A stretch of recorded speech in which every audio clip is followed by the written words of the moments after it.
ఒక ప్రాణాంతకమైన వ్యాధికి ఒక కొత్త మందు మార్కెట్లోకి వచ్చిందనుకుందాం. మ్మ్. ఆ మందు ప్రాణాలను ఖచ్చితంగా కాపాడుతుంది. కాని దాని ధర నెలకు లక్షల రూపాయలుంటే?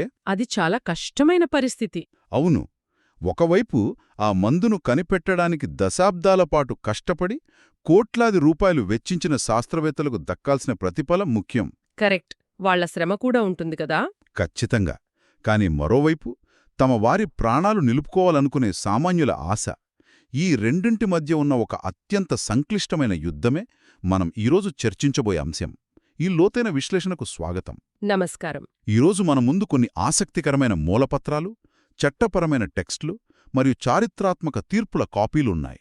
ఇవి ముఖ్యంగా భారతీయ పేటెంట్ చట్టం 1970 నేపథ్యాన్ని వివరిస్తున్నాయి. అవును. లా స్టూడెంట్స్ తమ ఎల్ఎల్బి థర్డ్ ఇయర్ సిలబస్లో పేటెంట్స్ యూనిట్ 5 కింద చదువుకునేటప్పుడు ఈ అంశాలనే అత్యంత కీలకంగా భావిస్తారు. రైట్. ఈరోజు మన లక్ష్యం ఏంటంటే, ఈ చట్టపరమైన భాషను ఛేదించి అసలు పేటెంట్ అంటే ఏమిటి, దానికున్న అర్హతలు, ప్రక్రియలు మరియు పరిమితుల గురించి స్పష్టంగా అర్థం చేసుకోవటం. తప్పకుండా. సరే, దీన్ని కాస్త విడదీసి చూద్దాం.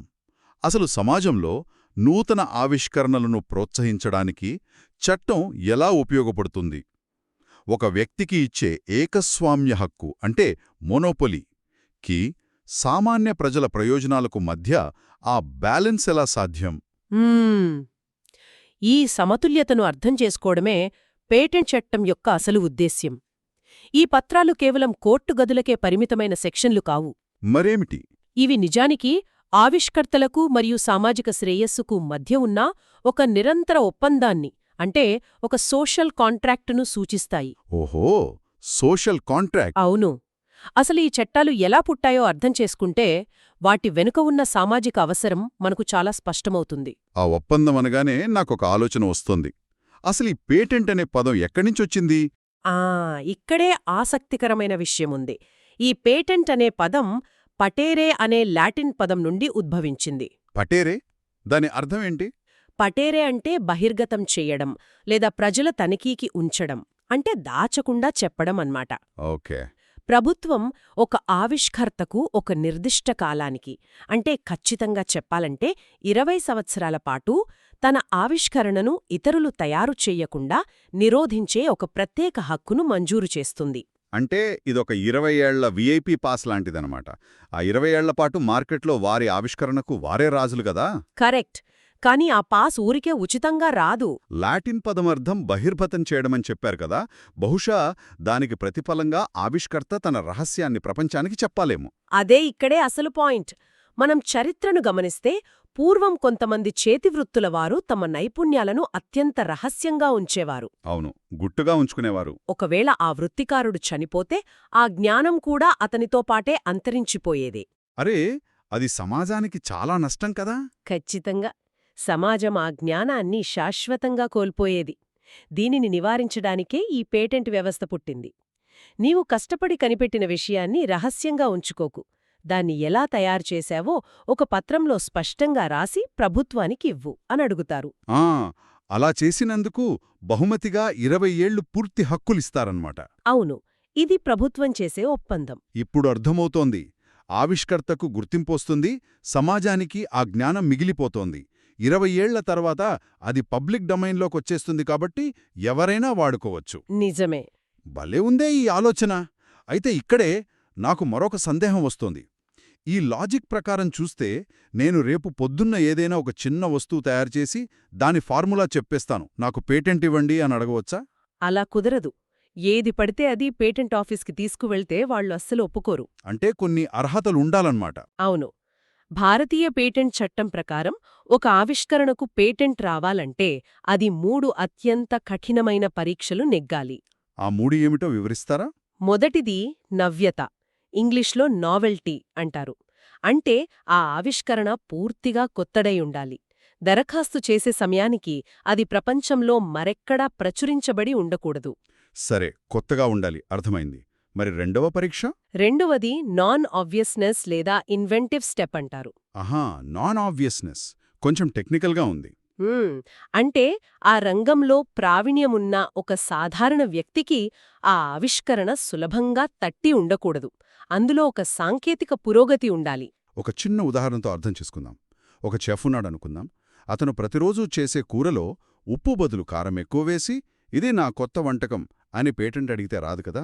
రాదు. ఎందుకంటే ఆ మార్పు చేయడం మరొక షెఫ్కు చాలా సులభంగా తట్టే ఆలోచన. అది నాన్ ఆబ్వియస్ కాదు. రైట్.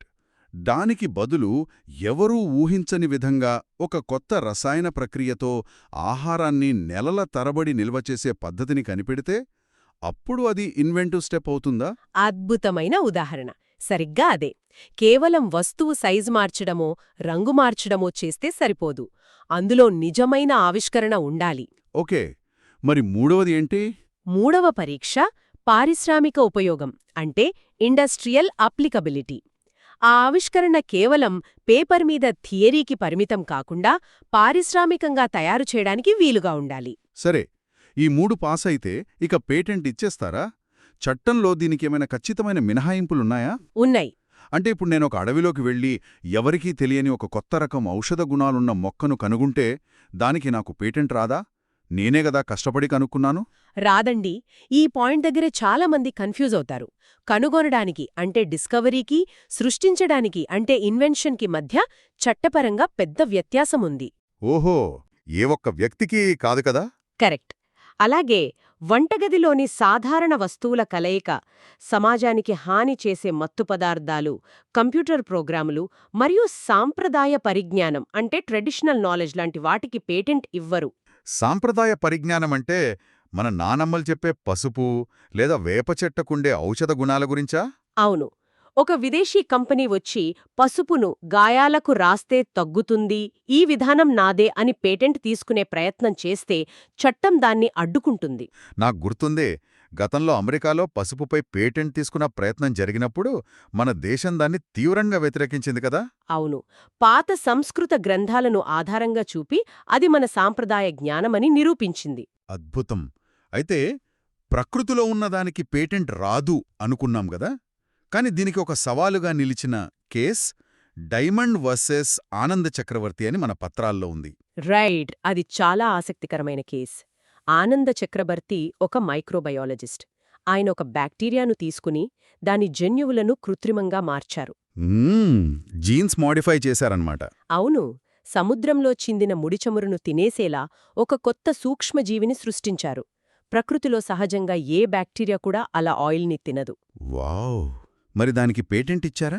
మొదట అమెరికన్ పేటెంట్ ఆఫీస్ ప్రాణమున్న జీవులకు పేటెంట్ ఇవ్వకూడదని తిరస్కరించింది. కాని సుప్రీంకోర్టు ఏం చెప్పిందంటే ఈ సూక్ష్మజీవి ప్రకృతిలో సహజంగా ఉన్నది కాదు, మానవుని మేధస్సుతో ల్యాబ్లో సృష్టించబడింది. అంటే అందులో మానవ ప్రమేయం ఉందన్నమాట. ఖచ్చితంగా. కాబట్టి దీనికి పేటెంట్ ఇవ్వొచ్చు అని చారిత్రాత్మక తీర్పునిచ్చింది. జన్యువులను మార్చి కొత్త జీవిని సృష్టించడం నిజంగా ఆశ్చర్యకరం. సరే, ఆవిష్కరణ పేటెంట్కు అర్హత సాధించిందని అనుకుందాం. ఆ తర్వాత అది ఏ రకమైన పేటెంట్ కిందకొస్తుందో చూడాలి కదా. మన పత్రాల్లో ప్రాసెస్ పేటెంట్, ప్రొడక్ట్ పేటెంట్ అని 2 రకాల గురించి ఉంది. అసలు వీటి మధ్య ఉన్న తేడా ఏమిటి? ముఖ్యంగా ఫార్మా రంగంలో ఈ 2 పదాలు తరచుగా వినిపిస్తాయి. ప్రోడక్ట్ పేటెంట్ అంటే ఒక తుది ఉత్పత్తికి ఇచ్చేది. ఉదాహరణకు ఒక క్యాన్సర్ మందు బిళ్లలాంటిదా? అవును. ఆ మందు బిళ్లకే పేటెంట్ ఇస్తే అది ప్రోడక్ట్ పేటెంట్. అలా కాకుండా ప్రాసెస్ పేటెంట్ అంటే ఆ మందుని ఏ పద్ధతిలో తయారు చేశారో ఆ తయారీ విధానానికి మాత్రమే ఇచ్చేది. ఓకే. ఇక్కడ మనం ఒక విషయం గమనించాలి. 1970 చట్టం వచ్చినప్పుడు మన దేశంలో మందులకు, ఆహార పదార్థాలకు కేవలం ప్రాసెస్ పేటెంట్ మాత్రమే ఇచ్చేవారు. ఒక్క నిమిషం. ప్రొడక్ట్ పేటెంట్ ఉండేది కాదా? అలా ఇవ్వకపోవడం వల్ల ఏంటి లాభం?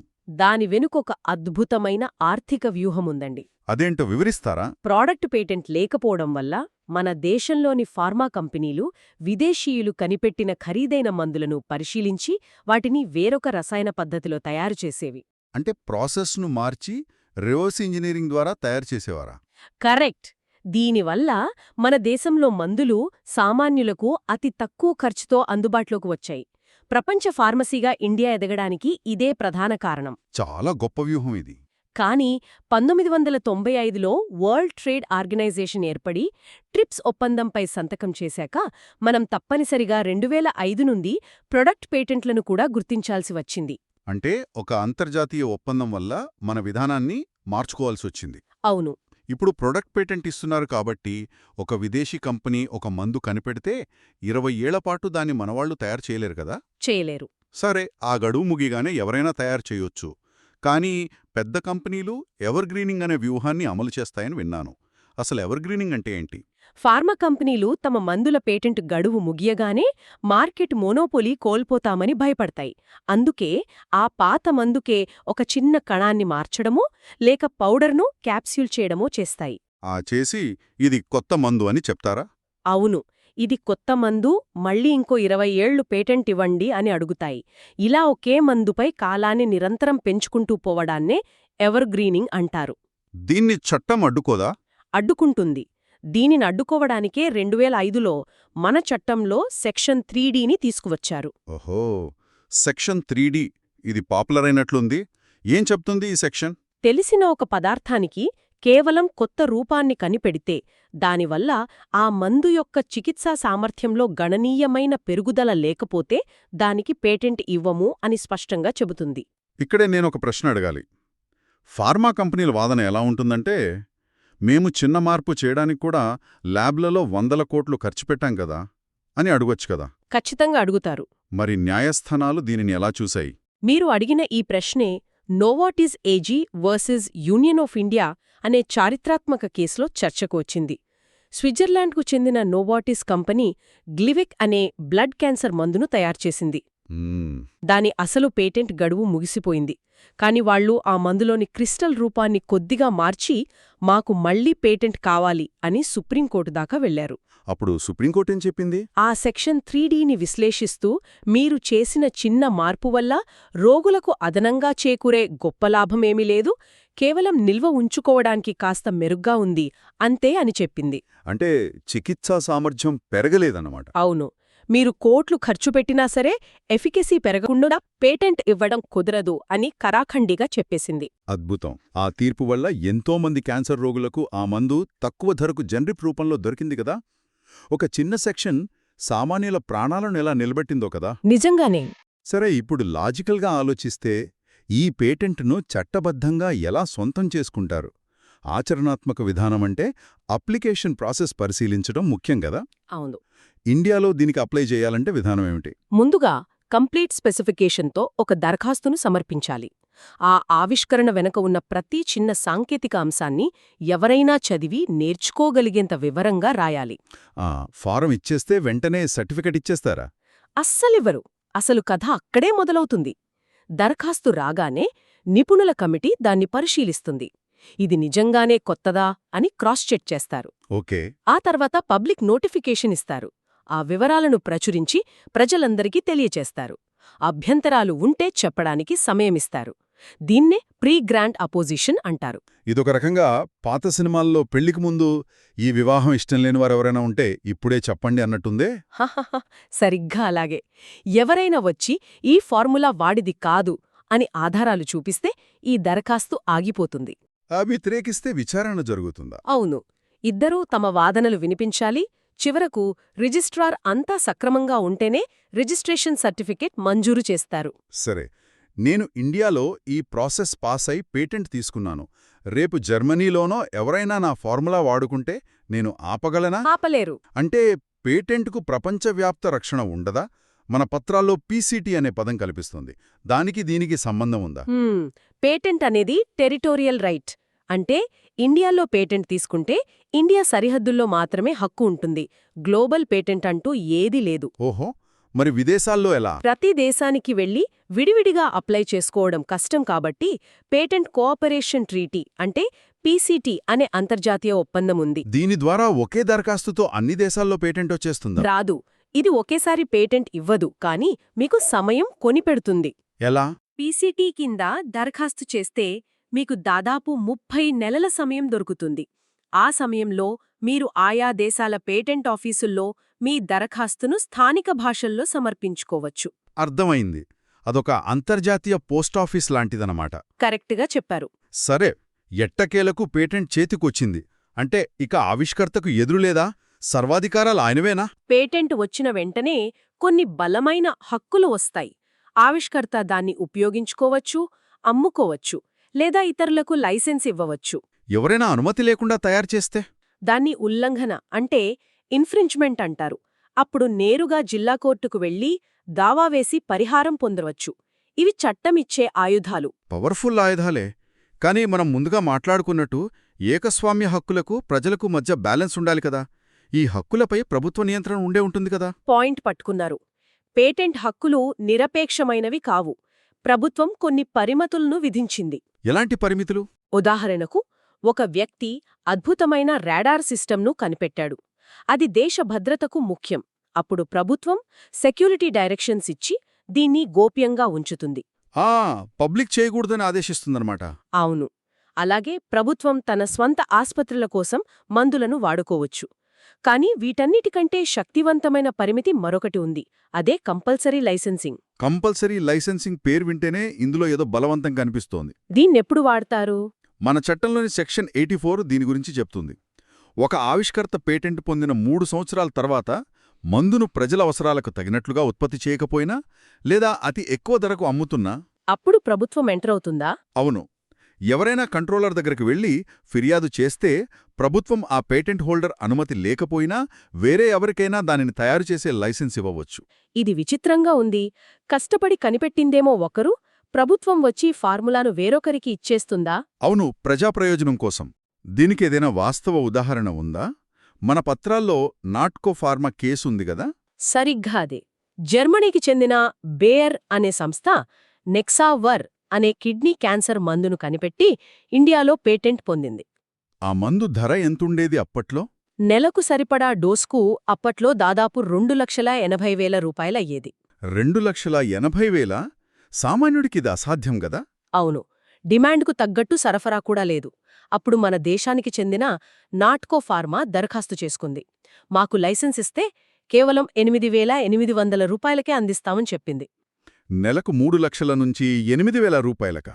అసలు నమ్మశక్యం కాదు. మరి ప్రభుత్వమేం చేసింది? పేటెంట్ కంట్రోలర్ పరిశీలించి నాట్కో ఫార్మాకు కంపల్సరీ లైసెన్స్ మంజూరు చేశారు. వాస్తవానికి నాట్కో తయారు చేసిన ప్రతి మందుపై బేర్ కంపెనీకి కొంత రాయల్టీ వెళ్తుంది.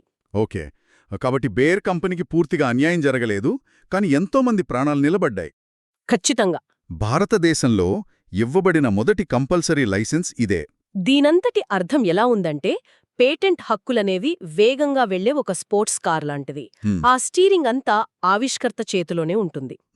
కాని ఆ కారు అదుపు తప్పి సామాన్యుల ప్రాణాల మీదకు వస్తే దాన్ని ఆపడానికి ప్రభుత్వం దగ్గర కంపల్సరీ లైసెన్సింగ్ అనే ఎమర్జెన్సీ బ్రేక్ ఉంటుందన్నమాట. ఆ ఎమర్జెన్సీ బ్రేక్ ఉపమానం చాలా అద్భుతంగా ఉంది. చట్టం కూడా అలానే పనిచేస్తుంది. రైట్.